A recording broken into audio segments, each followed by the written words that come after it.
All right, begin.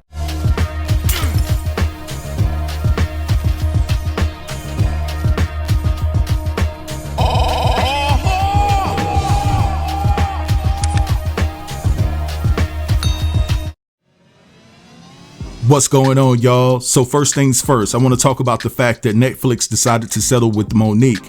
Now, the one thing that I find interesting about this whole dynamic is the fact that you have all of these content creators here on YouTube that didn't waste any time running to their platform to criticize Monique and to ridicule Monique on how she went about the business of suing Netflix. Some of y'all said that Monique was too annoying. Some of y'all said that y'all were not canceling y'all's Netflix subscription over a sister that has a gripe about how she's being discriminated against. I mean, might as well had said that, right? At the end of the day, when she asked y'all to cancel your Netflix subscription because she was being discriminated against, and some of y'all were willingly dismissive of her case, said that she needed to take that $500,000 and shut up. But look at God.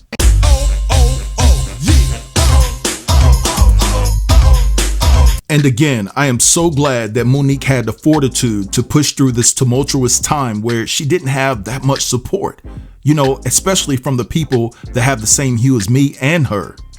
Now, I want to talk about why Netflix is settling with Monique.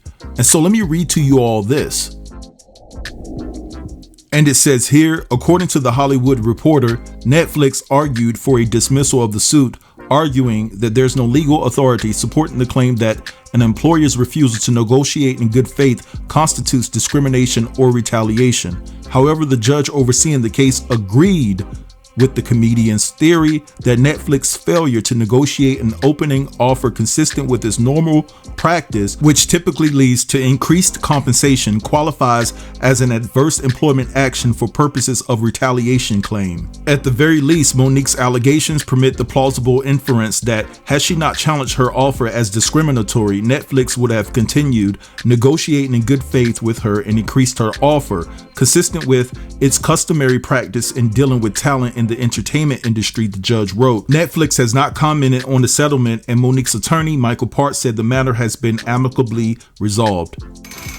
So basically what they're saying is that when Monique was offered $500K from Netflix, she didn't get the same opportunity or the privilege as a Amy Schumer to go back to Netflix and renegotiate her contract, because Amy Schumer was offered $11 million for her Netflix comedy special. She went back to Netflix and said, hey, I don't feel like I'm getting paid enough. And so Netflix took it upon themselves to add $2 million to Amy Schumer's contract. And so she ended up making $13 million for her comedy special. So the question is, and it's the same thing that this judge saw, is that why wasn't Monique afforded the same opportunity? Why wasn't Monique afforded the same opportunity? You know, some of us within our community, the way y'all bashed Monique, y'all need y'all to get in the tub now, right now. All right, so moving on to the next topic, I want to discuss Wendy Williams real quick. So guys, people close to Wendy are saying that she's not doing well yet again. And I've been on record speaking about this here lately. And so basically, as it got close to the cancellation of her show, which was on yesterday, they saw a difference in Wendy. They detected the slurred speech and things of that nature, and they are extremely worried about Wendy's well-being at this particular point. And it says here, Wendy Williams' friends are concerned over the former host's bizarre behavior as she appeared confused and was slurring her speech after her eponymous show's cancellation. Sources close to Wendy told The Sun that the host seemed far from her old self in recent interactions and that she has been displaying distressing behavior. One worried friend said that Wendy really seemed confused and out of it recently. She wasn't following along and she wasn't making a lot of sense. She was slurring and seemed unable to comprehend the thread of what we were talking about. A second source close to the former daytime talk show host also shared their concern over the host's behavior. Some days she seems like she might be okay, and other days you just don't know where her mind is at. The source added that while the longtime host of the Wendy Williams show has publicly declared in interviews that she is eager to get back on TV, privately her main focus is gaining access to her money in her still frozen Wells Fargo accounts. The insider said that while it's of course important for Wendy to be able to access her funds, it's the topic she is constantly talking about and hyper focused on, adding that there is little room for discussing much else of her future plans. Now, on top of that unfortunate news, and with the fact that the Wendy Williams show did come to an end on yesterday, Calvin Hunter decided to come out and defend his ex-wife because he felt that it was a travesty that Debmar Mercury didn't do more for Wendy, being the fact that the show ended on yesterday. Calvin is of the mindset that Wendy should have went out being depicted as the queen that she is, and that Debmar Mercury and the production team, they fell short of that. And so basically, this is what Calvin Hunter had to say about it. Kevin Hunter is slamming the production company behind ex-Wendy Williams daytime talk show for their handling of the series' final episode. Hunter exclusively tells ET, "I feel like it's a travesty on the part of Debmar Mercury to have such an unceremonious departure without Wendy being involved. It is the first time in the history of talk shows for this to be done, especially for a show that has been on for more than 10 years, he adds.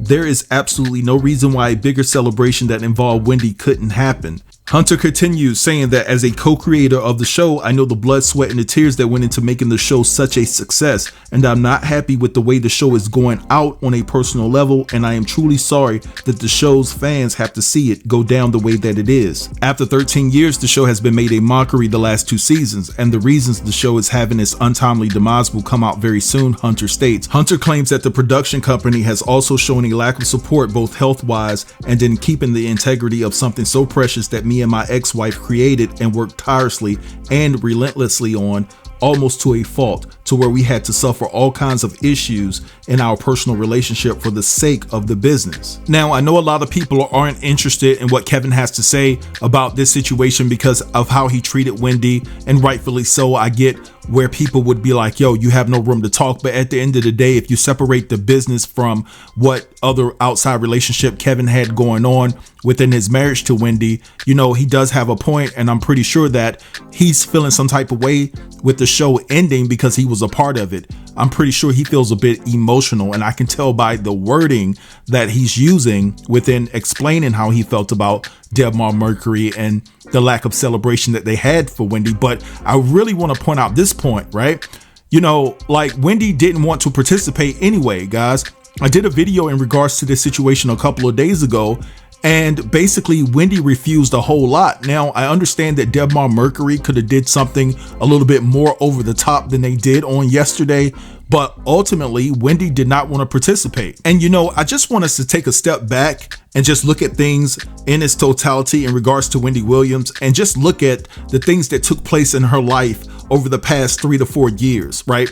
Her health started to decline, and some of that was her own fault. Then on top of that, right, her husband is cheating, gets Sharina pregnant, her marriage crumbles. Then on top of that, her mom dies, and then she loses her show. I mean, that's a lot.